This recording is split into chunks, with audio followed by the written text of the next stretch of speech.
बचपन से मेरा मैथ्स बहुत ज्यादा खराब था। मुझे 9th क्लास में ही समझ में आ गया था कि मेरा मैथ्स में कुछ नहीं हो सकता। ओए सर, पागल हो गए हो क्या? मैथ्स में एबीसीडी कहाँ से आया? नहीं, मैं केस कर दूंगा आप पे। मेरा वकील किधर है?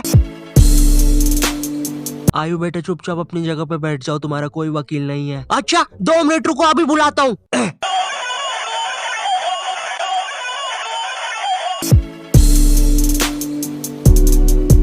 कर दिया मैंने मैसेज, आ रहा है। तुम नहीं, तुम मुझे कभी नहीं पकड़ सकते। अरे लेकिन मैंने तो मजाक किया था, ये तो सच में ही भाग गए। सर भी फूट गया होगा रे खिड़की से। मैथ्स पर मुझे बचपन से ही भरोसा नहीं था। एक बार 5th क्लास में मैंने 9 का टेबल रटा था, 9 घंटे लगा के। अगले दिन स्कूल गया तो एक एबला बच्चा आके मुझे 9 का टेबल लिखने की ट्रिक बता रहा है। भाई 9 का टेबल कौन याद करता है यार? तू ऐसे लिख सकता है 9 8 7 6 5 4 3 2 1 1 2 3 4 5 6 7 8 9। माँ कसम बता रहा हूँ, उस टाइम वो बच्चा बस मुझे 9 का टेबल लिखने की ट्रिक बता रहा था, लेकिन न जाने क्यों उस टाइम वो मुझे मेरे 9 घंटे की मेहनत पे मूतता हुआ नजर आ रहा था। अरे 9 का टेबल कौन याद करता है? इससे तो 9 घंटे में स्टार उत्सव पे शाकला का बूम बूम देख लेता है।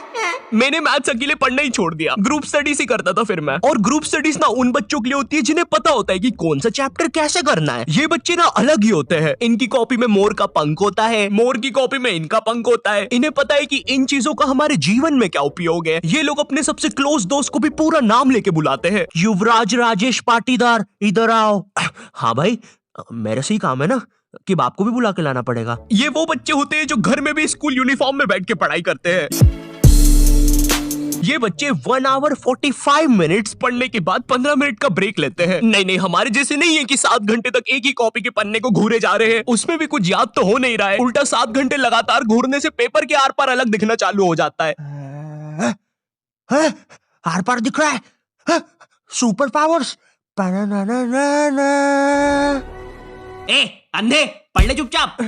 ठीक है मम्मी। अब मैं ग्रुप स्टडीज करता था मेरे दोस्त बंटी के साथ। बंटी बहुत ही भंड बच्चा था पढ़ाई में, लेकिन बंटी ना उन बच्चों में से था जिनके पास कुछ स्पेशल पावर्स होती है। बंटी पास भी थी घूमी हुई चीजें ढूंढ निकालने की। क्लास में किसी की कटर या रबर घूम जाए, बंटी फर्श चाट के पता लगा लेता है कि कहाँ पर है चीजें। वो 5 वाली डॉम्स की रबर तो बंटी सूंघ कर ही बता देता था। तुम लोग को आम बात लग रही होगी कि रबर ढूंढने में कौन सी बड़ी बात है, लेकिन मेरे दोस्त क्या तुम्हें पता है, अगर क्लासरूम में तुम्हारी रबर एक बार डेस्क से नीचे गिरी ना तो वो इतने टप्पे खाएगी, वो इतने टप्पे खाएगी, वो 50,000 बार टप्पे खाती है और नाइजीरिया के किसी अनजान टापू पे चली जाती है। आम इंसान के बस की बात नहीं है क्लासरूम में रबर ढूंढना, लेकिन बंटी के बस की है। बंटी कहीं से भी, आकाश पाताल या भली साइड वाले जनरल स्टोर से ही क्यों ना, तुम्हें तुम्हारी रबर सही सलामत लाके देगा। जनरल स्टोर से इसलिए क्योंकि बंटी के पास 1 कार्ड था ना। तो ये बातें मेरे मैथ्स एग्जाम के एक दिन पहले की।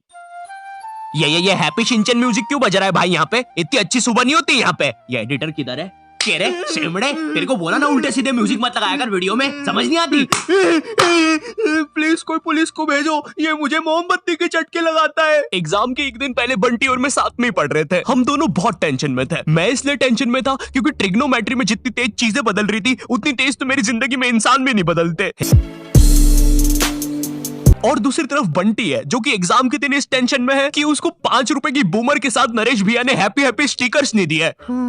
क्या बात हो सकती है? नरेश भैया और मेरे तो संबंध भी अच्छे हैं। अरे ओ भंड इंसान, पढ़ाई कर ले वरना बाप मार मार के बूमर बना देगा। अबे उसमें मारने की क्या बात है? 2 मिनट रुक। ले, बन गया बूमर और बाप मेरा कुछ भी नहीं कर सकता। अभी बर्थडे पे साइकिल दिला रहे हैं, उनकी साइकिल पे बैठ के उनका ही घर छोड़ के भाग जाऊंगा।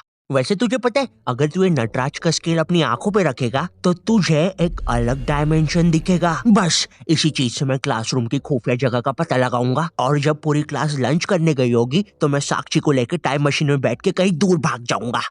अच्छा, हाँ अच्छा जी, हाँ, एक बार और बोला तो तेरा मुंह तोड़ दूंगा। अच्छा एक सेकंड, टाइम मशीन मतलब time travel, time theory, Albert Einstein और स्टीफन हॉकिंग्स को जानता है तू? नहीं तो। अच्छा है वो लोग भी तुझे नहीं जानते, वरना ये सुनने के बाद तो वो इसी नटराज के स्केल से तेरी नाभि पे इतने चमेट बजाते ना। हैं? बस चमेट बजाते। अल्बर्ट अगर मैं वहाँ पे होता तो उस बच्चे की स्पीड ब्रेकर जैसी नाभि पे अपनी साइकिल का पहिया चढ़ा देता। हाँ, और मैं होता तो अपनी इक्वेशन E=mc² में से E और स्क्वायर हटा के उस बच्चे को MC बोल देता।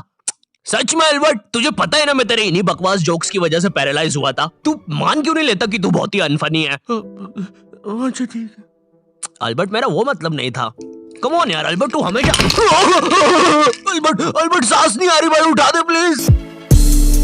मैथ्स। मुझे समझ में आ गया था कि बंटी और मेरे बस का नहीं है मैथ्स, इसलिए मैंने अपने एक और दोस्त राजू को फोन लगाया। राजू ना मेरी जिंदगी का डेकी सुकी था, मतलब वो बस मेरी जिंदगी के पढ़ाई या होमवर्क वाले एपिसोड्स में आता था, बस। इसके अलावा हम एक दूसरे के बारे में कुछ नहीं जानते थे। राजू और मेरी कॉल पर बात हुई। Hello hello Raju, hello hello, आवाज आ रही है? राजू, हाँ वो राजू बेटे, एक पराठा खाएगा कि दो? मम्मी 2 खाऊंगा। हेलो राजू, वो बोल बेटे टमाटर की सब्जी बना दूं ना? हाँ मम्मी। हेलो राजू, मैं बोल रहा था बेटे कच्चे टमाटर खाएगा कि पक्के?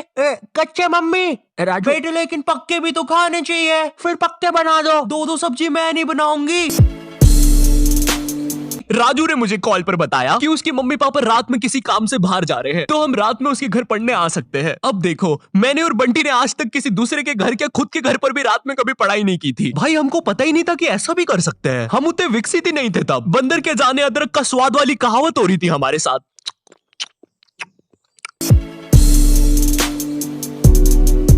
हम दोनों को पता तक नहीं है कि रात में पढ़ने के लिए लेके क्या जाना है। बंटी उधर विमल के झोले बांध रहा होता है। भाई देख, ये वाले झोले के अंदर अपना किराना है और ये वाले झोले के अंदर नाने मंजन का सामान है।